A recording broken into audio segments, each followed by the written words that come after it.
here. Happy Thursday. Thank you so much for joining us. Many of our customers come to us to try out Million Marker as a way to help them balance their hormones in hope of trying to conceive. Actually, up to 15% of couples have trouble conceiving today, with chances getting harder as we age. But thankfully, there are many fertility treatments available today and it's out there. Choosing the right method for you is important, but can be very confusing. So we're going to have Dr. Jessica Bauer from IVFMD joining us today, talking about 3 popular types of fertility treatment: IVF, IUI, and ICI. Dr. Jessica Bauer is a board-certified obstetric and gynecology specialist, and she's also a fellow of American College of Obstetricians and Gynecologists. So I'm going...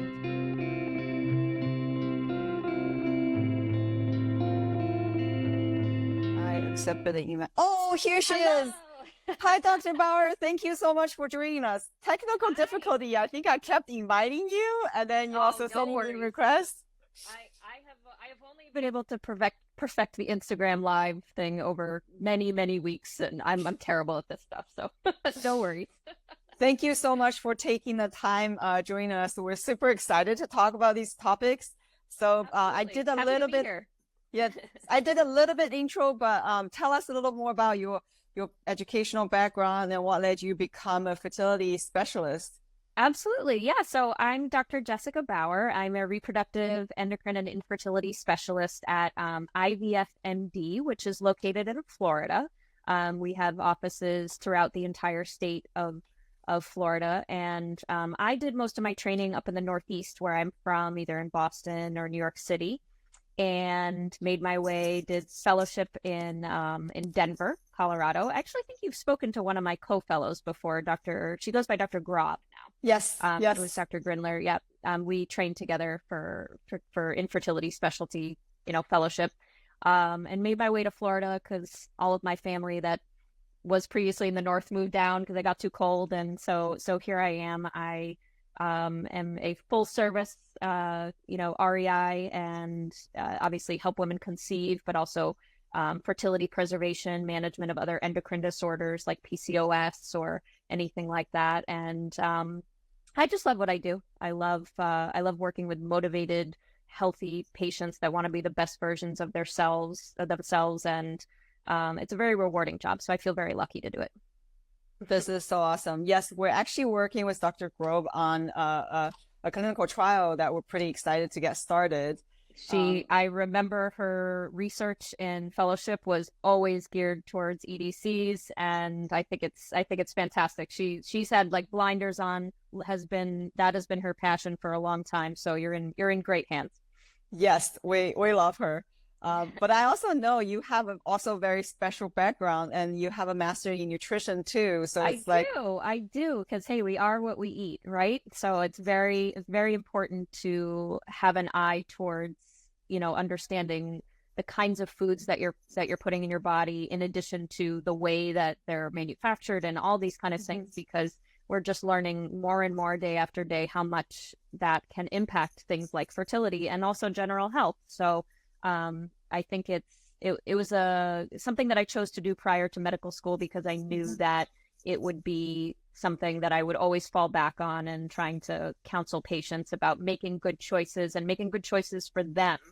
Because, a one size fits all diet doesn't work for everyone. And, so it has really been a great tool in my arsenal when I'm working with patients. So I'm very happy that I did it. So thanks for bringing it up. No, I think your patients are very lucky, because we heard that doctors don't get any nutritional training in school. So that true. You having that background is extremely useful for patients. Absolutely. Yeah, no, it's a good thing for sure. It's a good thing. Yeah. Recently we heard a lot of people talking about fertility, sperm count decrease and everything. And then we know you treat family with male fertility issues.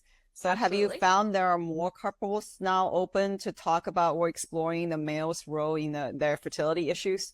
Yeah, definitely. I think it's really important when a couple when any couple is trying to conceive, and potentially if you're having trouble, really it's just really important to understand that what I say to patients is it takes two to tango. It we do know that egg quality and the age of the woman does absolutely play a very significant role in being able to conceive a healthy child, but we know we're learning more and more that sperm health and the health of the male is half the battle, So I really, it can be, I understand it can be difficult to, talk about those things or whatnot. And it's not about placing blame on, when a couple is having trouble. It's about really just getting to the root of the issue so that we can fix it and move on. So I think I try to foster that environment when my patients come to me, and I hope that sort of propagates them to,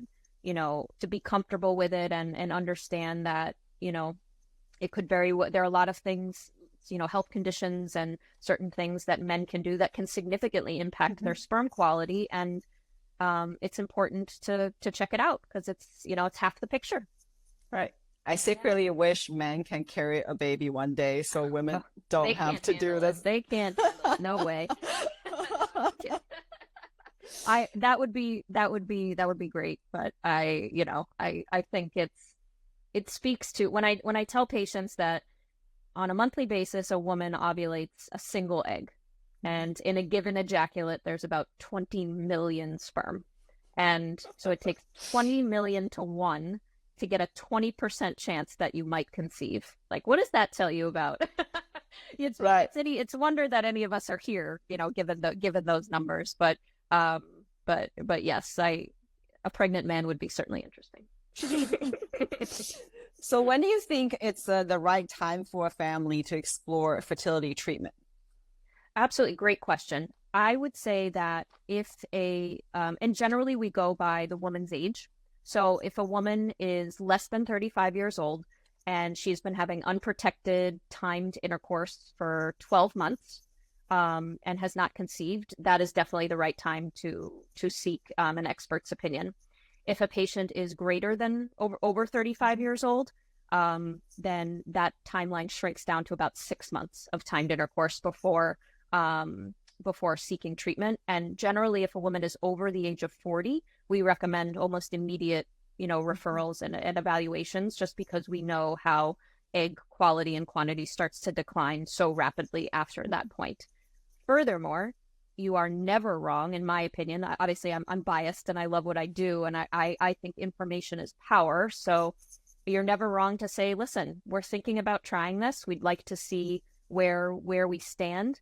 And, I'd make sure that we're both optimized and at our best selves, before going about this. And you can really go anytime. But certainly those parameters based on age are the general time frame in which I think it's good for a couple to seek, at least an opinion about for a fertility evaluation. We totally believe knowledge is power, because when you have the knowledge, you can also be your own advocate. So that's like also really, very really important. Super true.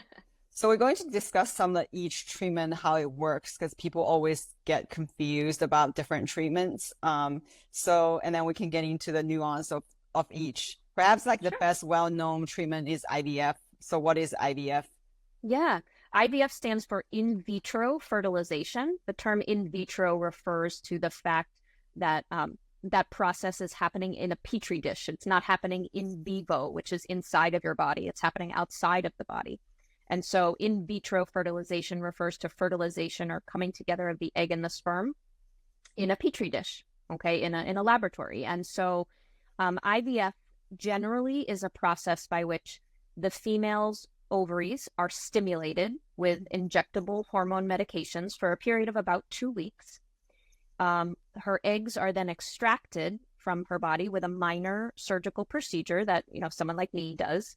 The eggs then, under a microscope with an embryologist, the egg and the sperm are combined microscopically. So the fertilization is happening, outside of the body. Then an embryo is created. And then ultimately, there are obviously variations, but then ultimately that embryo is placed back inside of the woman's uterus, usually after a period of time, in order for her to conceive. And so has been a development in science and in the reproductive world that has allowed many couples who previously were not able to conceive to be able to have families. So it's an ever-changing field.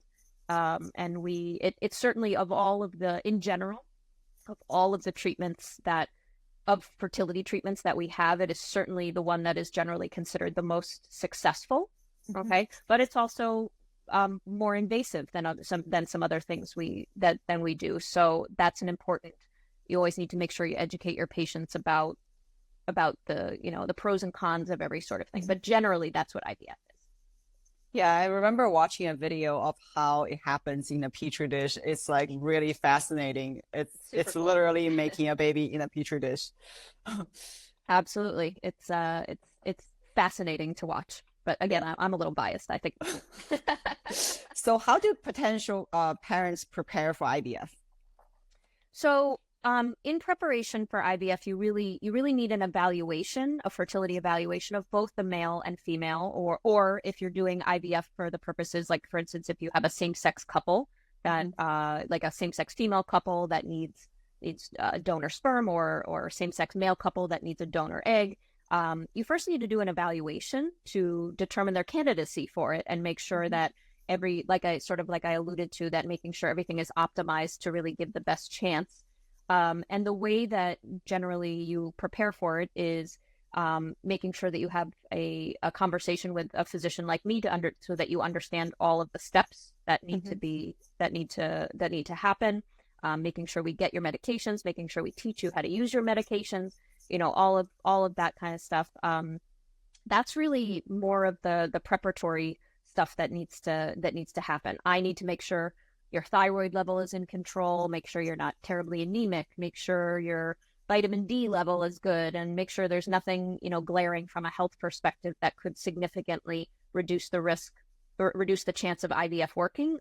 Or along the same vein, making sure that it's safe for a woman, if the woman is going to become pregnant, to make sure she's healthy enough to be pregnant. So it's really all about that. Makes sense. This makes having a good doctor really important, so all the steps. Sure does. Yeah, having someone that's really dedicated to your education and making sure you understand what's happening along the way, and giving you some autonomy in a process that takes away a lot of control, I think is really important for a lot of couples. Makes sense. So what is ICI? ICI is intracervical insemination. It's not so much done anymore. It's probably one of the older techniques that is done.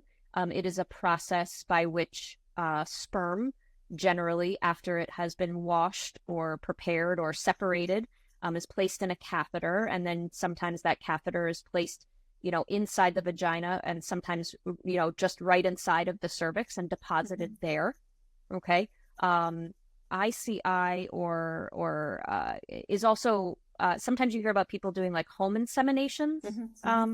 Some people choose to go that route prior to coming to a fertility clinic, and a lot of people try to do that sort of ICI with their at home, and that's more, it's kind of more intravaginal insemination because it's just sort of trying to mimic intercourse. But ICI generally is placement of sperm in the cervix. Okay, we have found over time that generally, if you take it a step further and go to IUI, which is intrauterine insemination, where you take that catheter and it goes through the cervix and you deposit the sperm in the uterus, that generally serves the purpose. Especially if there is some sort of male factor going on, if the sperm motility is potentially reduced, you want to give them the best chance and put them in the uterus so they have, a shorter distance to swim if motility is an issue. So that's generally the step up from ICI is IUI, or intrauterine insemination.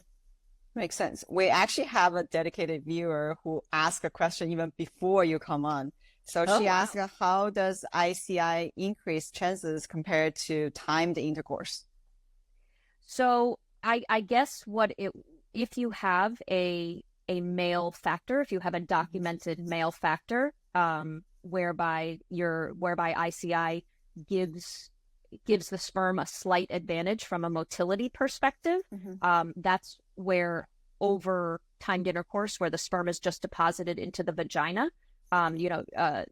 ICI takes it a step further. So, but you really have to have a documented, male issue, and I wouldn't, depending on the severity of the issue, I wouldn't think that it would significantly increase your chances over something like maybe committing to something like IUI. So it really depends on the case. Yeah. So you mentioned an IUI. So are there any different considerations that potential parents should take for IUI treatment versus IVF or ICI?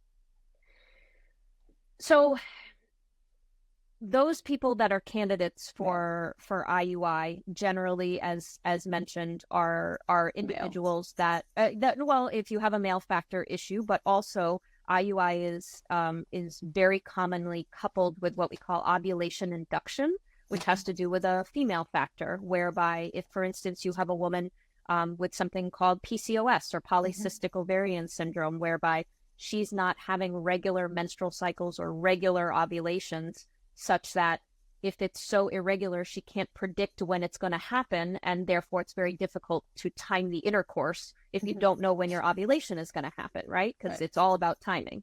And so very often we combine ovulation induction with IUI, and it can be very helpful. The way I explain it to my patients is I say I'm putting egg and sperm at the right place at the right time.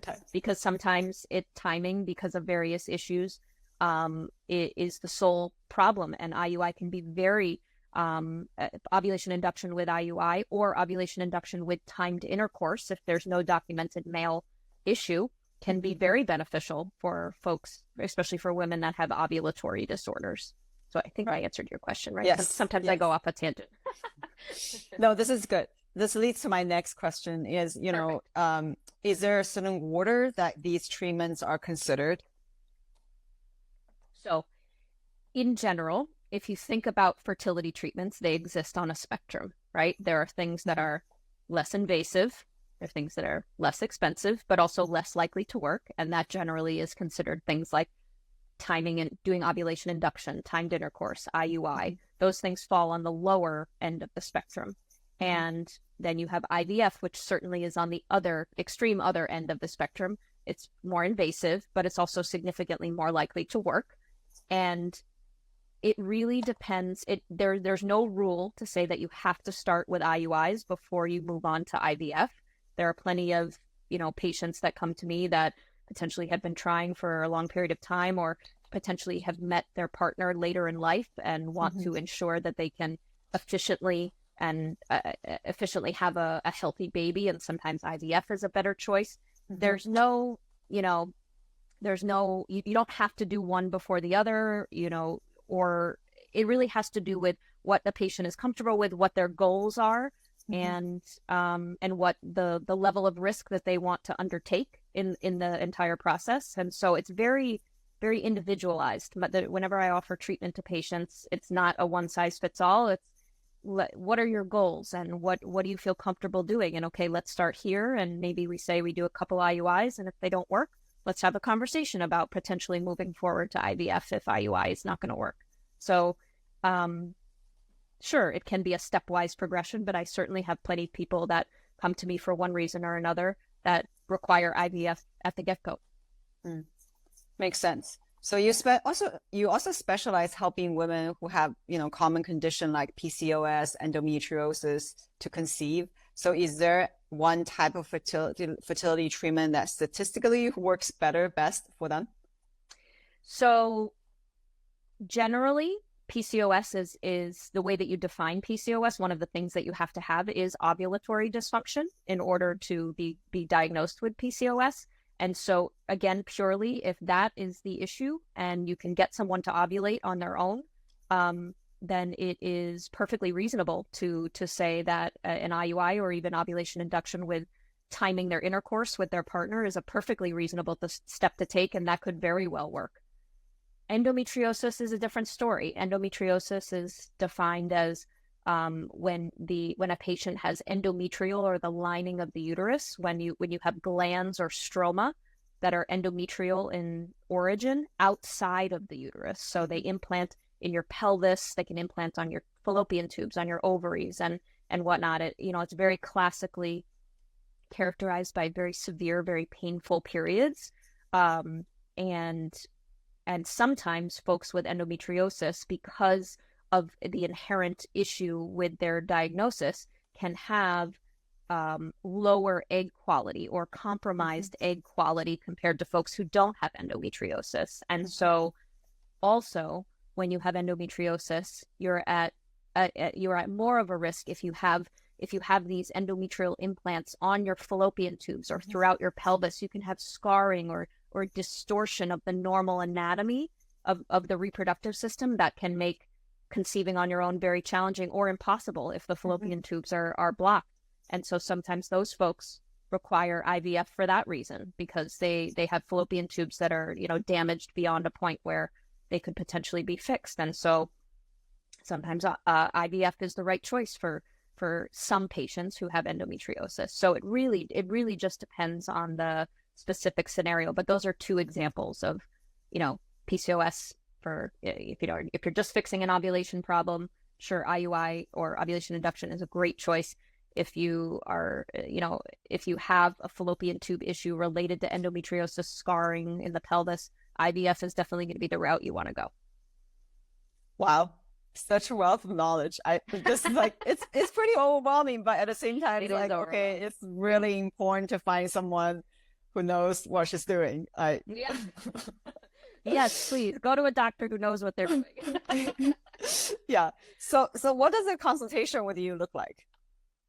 Absolutely. So, nowadays, I think one good thing that COVID did was the virtual telehealth, consultation. I have been enjoying that, and it's very convenient for patients and whatnot, but it doesn't have to be. But in any event, what a consultation looks like for me, hopefully, just as an example, but I certainly see all kinds of couples. If I have a heterosexual couple, usually what happens is I take a full history on both the male and female, asking targeted questions about their general health, about their family history, about their social habits, and their history of, having had children in the past or any pregnancies in the past, and getting a full history about that from both of the couples. And then based on that, I generate a plan of sort of a diagnostic procedures that I'd like to have done based on their history, so that I can further get some more information about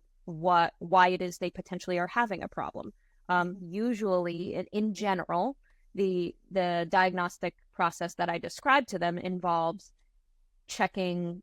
I need to check eggs, and I need to check sperm, and I need to check their ability to get together, right? And so all of my tests fall into one of those categories to help me achieve that information. And so I explain the diagnostic evaluation, go through it with them, give them instructions, and then they complete their evaluation, and then they come back and we talk about all the results, and then really make a plan going from there.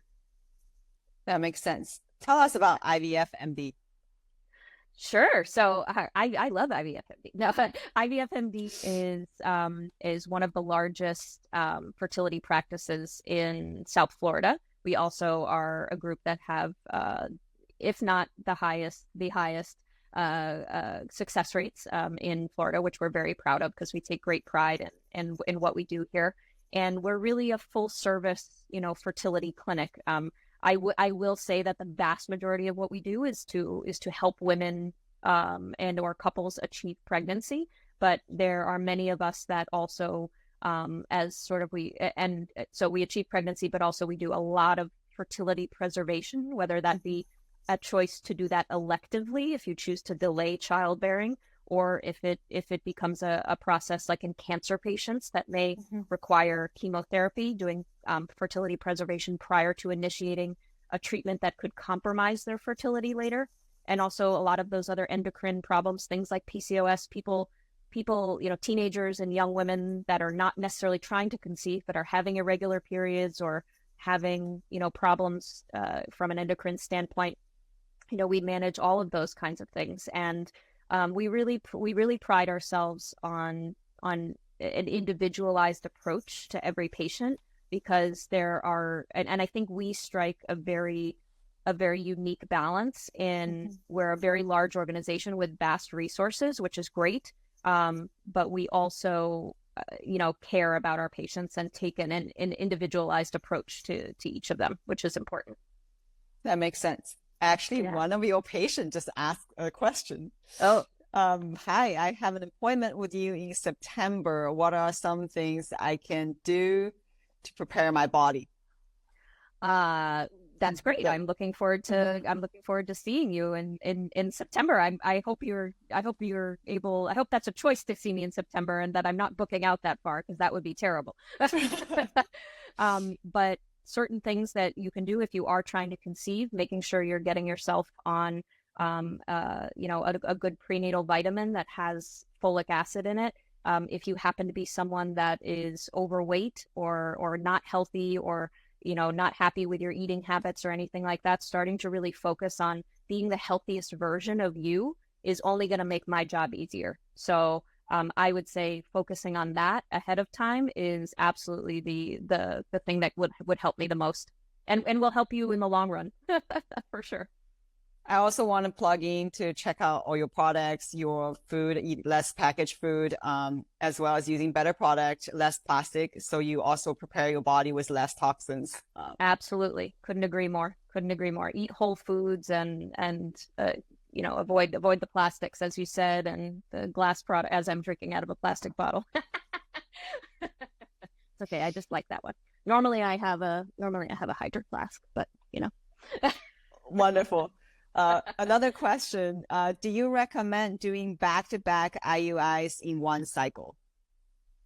Back-to-back IUIs in one cycle. I think maybe they're referring to doing like an IUI and then doing an IUI and then the next day doing a second IUI. So I do think potentially I don't do it for every patient, but there could be value depending on if there's a particular sperm issue, that if there's a very low sperm count or a very low sperm count with a motility issue, doing back-to-back IUIs may help you increase your chances.